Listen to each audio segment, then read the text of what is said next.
let's play a 5-minute game, and I'll try to do less talking during the game. 5 minutes is not a lot of time to explain things. Knight c6, already a move slightly suspicious, and we're going for the Mosquito variation again. And that, oh, it's just, that king is checkmated, so queen has to give itself up to that knight. That is a quick win. Jobava London for the win. That's how fast you can win in Jobava London. How many times have I had that? People not paying attention. Knight b5.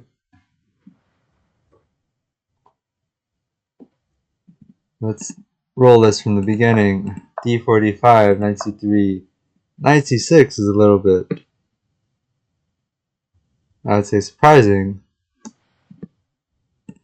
And after bishop f4, this can transpose into a copycat variation of the Jobava London after bishop f5. This is an interesting variation. But in this case, the opponent went knight f6, allowing knight b5. So from this respect, knight c6 was already inferior. Most flexible is like knight f6. And by not blocking your pawn, you can go c5. So leading to a good position, or an equal position for black. By playing knight c6, you already don't have the option. So after this, we get the Mosquito variation of Jobava. And this already threatens the pawn on c7. The only way to save it is to go e5. And after bishop takes e5, the knight would take, and then I see a lot of people playing knight d7 in blitz games, which is not a terrible move. It's quite a good move. And then most people play c6 here. And then knight d6, saving the knight. Bishop takes, queen a5. And either the moves c3 or queen to g2 are playable. Let's let the engine think a little bit more. Although the engine is not necessarily very good at the opening, because opening is so complicated, has so many pieces. c3 is fine. A lot of people here take with the queen. And one interesting idea is queen to a3, stopping black from castling. So after queen c5, blocking that, then we can trade, go knight f3. And then after king e7, we can go h4, trying to gain space. And then after h5, we can go knight to d4, stopping the bishop from developing easily, because we could trade the bishop. If it goes to e6, for example. So rook d8, e3, knight a4, castles c5, and bishop b5. And white is better with an extra pawn in this variation. In fact, if you do blunder knight b5, let's look at what the best line is if you're playing black in this position. Okay, say you fell into this trap, then you have to play e5 to save this c7 attack. And supposing the opponent, a well-trained Jobava player, plays bishop takes e5, then you can take, and actually going a6, and after knight c3, d4 is perhaps the best way to combat this variation. ef6, bc3, queen takes, king takes, bc3, gf6, And although white is up a pawn structure is ruined, and you can get more or less try for equality, at least in this position for black. That was a quick one. So let's play another 5-minute game and try to get the Jobava again, but instead we get the Englund gambit, which is a dubious gambit starting with e5. So I'm going to play through this main line of the Englund gambit and explain it in detail after the game. d6,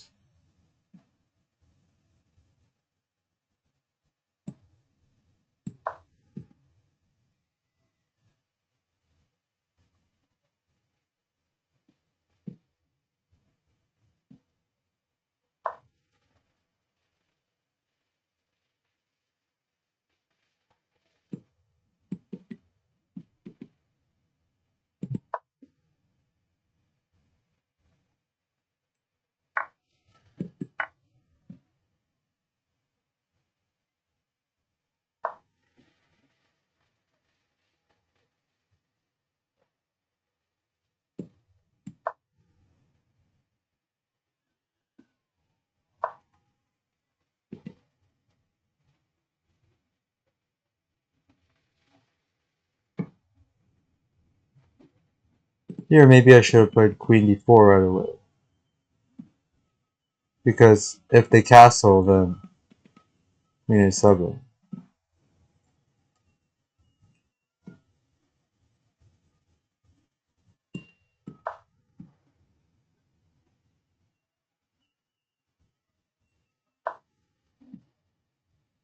Knight b5 is now possible.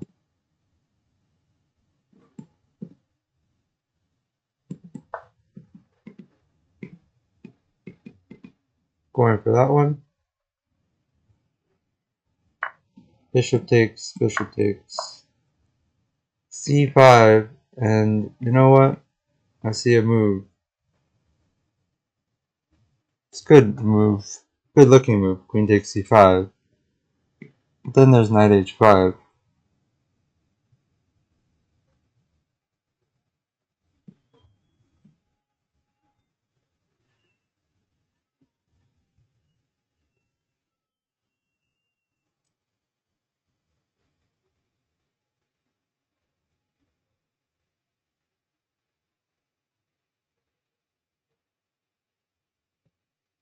Oh, but then I can take. Because the queen is defending that. Happy to see that. Taking advantage of the pin. The bishop and the pawn pins the king.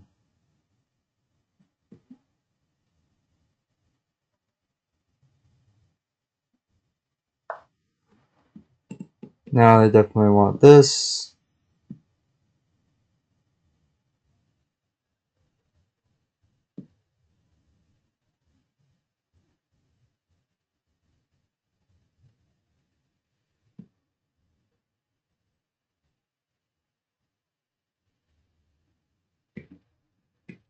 You can just re-centralize the queen. The queen is on a great square. Maybe bishop e3.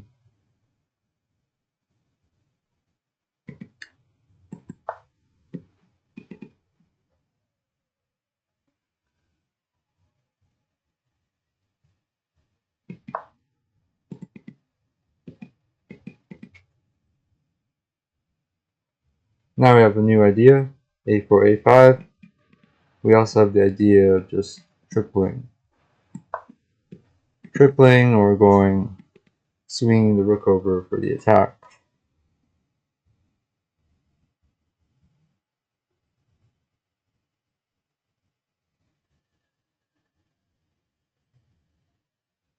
We should win the game, seeing as how we have the two bishops and an extra pawn.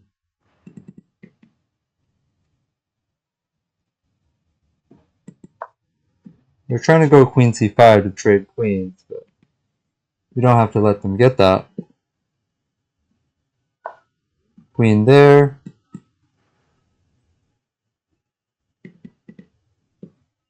I see some moves we could do here, here, and here.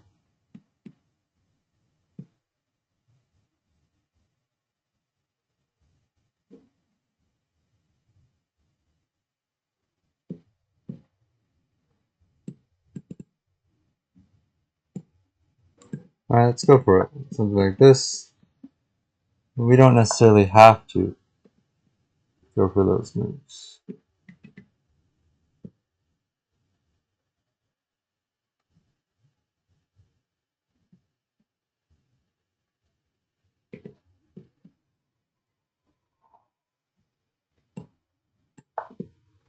I'm going to stop the queen from going to e2.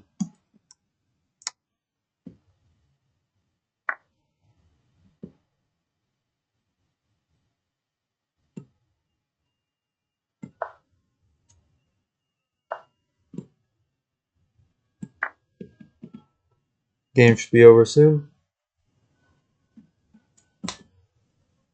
With rook sacrifice leading checkmate.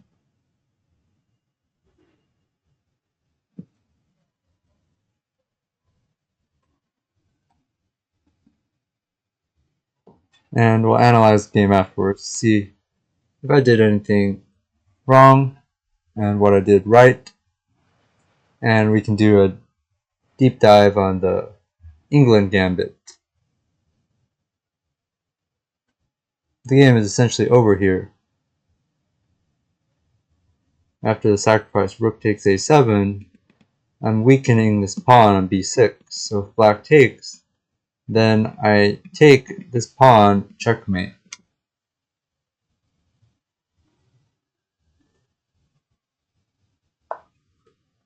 So GG.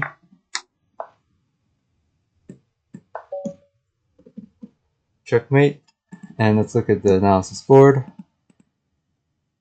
Opening started d4, e5, and after d e5, the opponent went knight c6. This is Englund gambit. And after knight f3, hanging on to the pawn, opponent goes queen e7. There's a very famous main line going bishop f4, queen b4, bishop d2, queen takes b2, knight c3, and bishop b4. And this gets kind of complicated, so in order to sidestep that theory, I just go knight c3, giving up the pawn, but this is still very good for white. Bishop f4, just giving back the pawn, but in return white gets really good development. So d6 was played here. d6, I go e4, taking the center.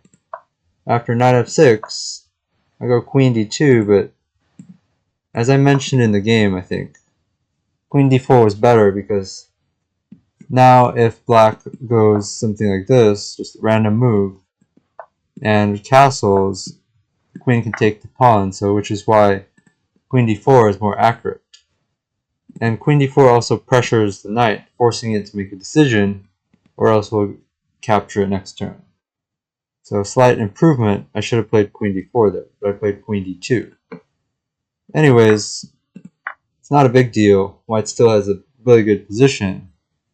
And takes, bishop d7, castles. I was thinking about queen d4 here, which is also a strong move, but castles is just fine too. Castles, now I go queen d4. After king b8, I go knight b5, looking to checkmate black. If they do nothing, I go queen takes a7, queen a8. So looking to checkmate them. And after knight b5, playing b6 would be very weakening because I can eventually get a light squared bishop there, causing all kinds of problems for black. And I can also go queen a4. And a5 is already very dangerous. It's already tactics here, taking advantage of the positioning of the king and the queen. And takes is rook takes b6, for example.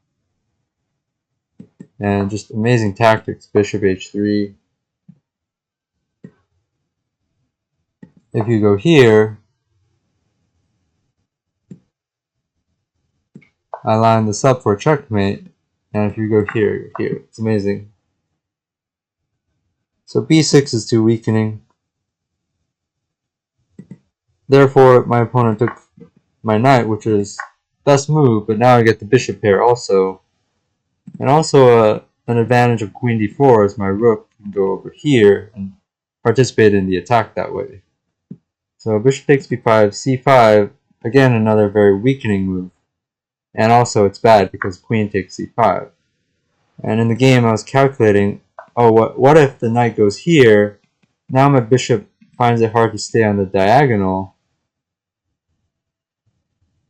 But then I realized the queen is attacking h5. So after that in the game I proceeded with queen takes c5. Now h6, queen d4, just getting my queen centralized again, and just stepping out of the way of any future knight h5s. Knight h5, bishop e3. Naturally, the bishop falls back to attack a7 pawn. b6, and then go rook d3. And the idea is the rook can participate in the attack, either rook c3 or rook a3 or rook b3. So queen c7, rook c3. Because if I did nothing, the queen would try to go to c5 and trade queens with me, which is not what I want if I'm attacking. So I go rook c3, queen b7, and I go bishop c6, taking advantage of these weakened light squares. Here I go rook e1 because I was a little concerned the queen could go to e2 and start harassing. In any case, it's not a big deal though. Actually, rook a3, very direct move, would probably have been better. And then just queen a4 for the checkmate idea. Queen c7, already bishop takes b6 is winning because if it takes, I go rook b3, winning the queen, and if takes, I go queen a8 checkmate. But I go rook e1, setting up a nice trap, and queen takes a2 is so tempting. It looks like black's suddenly attacking, but then I go rook a3, black retreats, and then I take this pawn, and it's obvious that black's getting checkmated. So that's exactly what happened. If you take my rook, then queen takes b6 is automatically checkmate, and if you do any other move like d5, then I just take this b6 pawn check, and there's so many checkmates here.